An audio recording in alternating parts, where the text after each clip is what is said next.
if today's message resonated with you, then I would ask you to please push all the buttons down below, the subscribe, notification, all that sort of stuff. But also, we, the people, have an opportunity to apply pressure to these elected officials.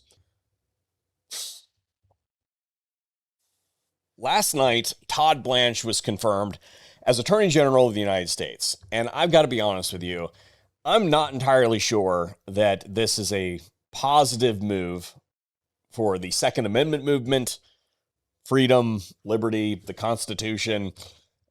And the reason I say that is because this is a person that at least outwardly espouses these views, but it is somewhat unclear where their values actually lie. Because they've also come out in strong support of law enforcement. And at their base levels, these are concepts that play well together, that can coexist quite comfortably. But as you go farther up the tree, they come into conflict, and one of them must give way to the other, and it is unclear where that line lies. You can either be for freedom, liberty, the Constitution, or you can support things like putting Tate Adamayak in prison, the prosecution and imprisonment of Matthew Hoover, things like what's being done to Dugan Ashley right now, even though I know that's not his real name, but people know that name over the other one.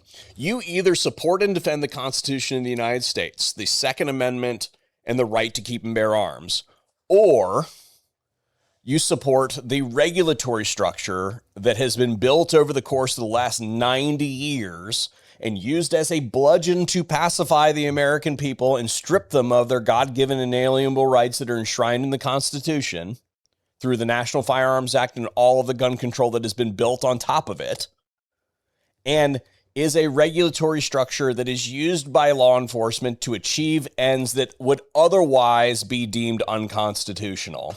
Each of these are multiple prong concepts, and those lines traditionally come into conflict with each other. However, right now, Todd Blanche, and let's be real, his boss, the President of the United States, have an opportunity to draw a vertical asymptote. And for those of you who don't know what that is, I'll have a figure on screen. It is a shall not cross line, and they need only do exactly nothing to accomplish this. Right now, we have a situation where a federal district court has declared that the National Firearms Act cannot be constitutional as applied to items that are currently not having a tax collected for them. So short barrel rifles, short barrel shotguns, and suppressors currently, federally, are not subject to an actual monetized tax. You still get a tax return for not paying the tax, but since they are not collecting a tax, the court has ruled that the basis by which the NFA was founded, which is the taxing power, and I've gone through all 66 pages of that decision, the court thoroughly refutes the power of the government to continue to enforce those regulations. The taxing power was what was stated when the NFA was passed, and the government says, well, we can do so under the necessary and proper clause, we can do so under the commerce clause, and the court says, you may do that, but in order to do that, you must pass a new law, because the basis by which the government initiated the National Firearms Act was directly stated the taxing power, and it justified it under the taxing power and only the taxing power, even though it could have justified it under the other ones. So the regulatory scheme falls apart. The federal district court out of Texas said that the federal government may not enforce NFA regulations on untaxed firearms. So short barrel rifles, short barrel shotguns, and suppressors. Because the taxes are not being collected on those, they may not enforce the registration requirement of paying that tax. And they may not enforce that against the plaintiffs in the case as a form of relief. The plaintiffs in that case number in the millions. And what that would do is create two classes of people.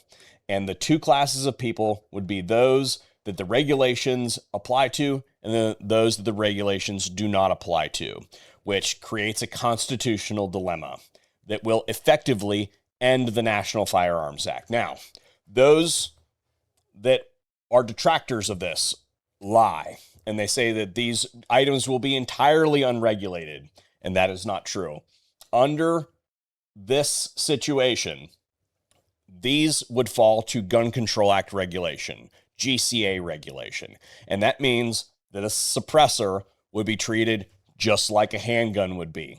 A short-barreled rifle would be treated like a regular rifle, and a short-barreled shotgun would be treated like a regular shotgun. They would still be under the purview of the Gun Control Act and would be treated like every other firearm in the United States. Today's word of the day is superfluous, and I will have the definition of that word up on screen for you. And I think that it aptly describes the National Firearms Act. There are other words that I prefer to use, like draconian, unconstitutional, anti-American, and all of those, but I think superfluous fits the best today because in 1934, which is when the National Firearms Act was signed into law, the technology did not exist. The legal structure did not exist to perform a background check for every firearm purchased in the United States.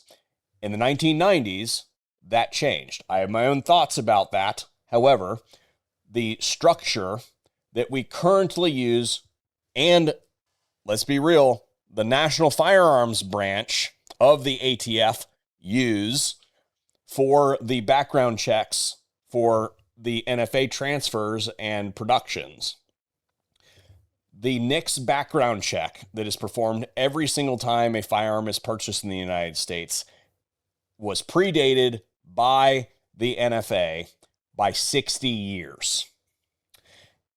And now that we have the ability to log onto this computer right here, push a couple buttons, and get an instantaneous background check on someone, the idea that we need to collect fingerprints, extra forms, and a tax on these classes of firearms that, let's be clear, are well into the realm of common use is absolutely superfluous.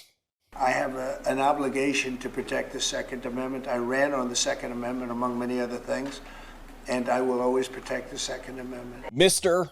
President, now is your chance, sir. In order to seize the mantle of the most pro-Second Amendment President of the United States since 1934, you need only direct your Department of Justice to stand down in this matter and give the American people the opportunity to dismantle the National Firearms Act through force of commerce. This is an opportunity to right some of the wrongs of the past. The people that thought that this was a good idea, the mindset that passed these regulations are from the same idiocy that thought it was a good idea to ban alcohol in this country. That kind of backward thinking has led to this, and this is a thing that has been used to imprison and murder American citizens for almost a century. And it is time for it to end. To those of you watching, I am under no illusion that the President of the United States and Todd Blanche probably will not see this video. However, if today's message resonated with you, then I would ask you to please push all the buttons down below, the subscribe, notification, all that sort of stuff. But also, we, the people, have an opportunity to apply pressure to these elected officials to show them the path forward. I would ask you, if today's message resonated with you today, to please share this one out and take a couple minutes. Send the White House a message. I will have the contact form for them down below. Let them know your thoughts on this one. We have an opportunity. It only takes a couple minutes. Let them know that you are for the end of the National Firearms Act. Today's video is brought to you by Right to Bear, which is the self-defense legal protection service that I advocate that you guys use. And I'm going to push a little bit harder on this one and say that the reason that I have decided to throw my hat in with them is because they operate their business kind of like a mission. And that mission is that if you find yourself in a situation where you have engaged in self-defense or have just found yourself in the crosshairs of an activist government. Their mission is to step between you and all of those problems and help you in that time of crisis. What I find particularly noteworthy about Right to Bear is their initiative in protecting houses of worship. I went down and observed one of their courses that they helped put on in that specific space, and I have video listed that you can run down. If you use my code VSO, then that'll get you 10% off of your membership at Right to Bear. Special thanks to Right to Bear for making this video possible.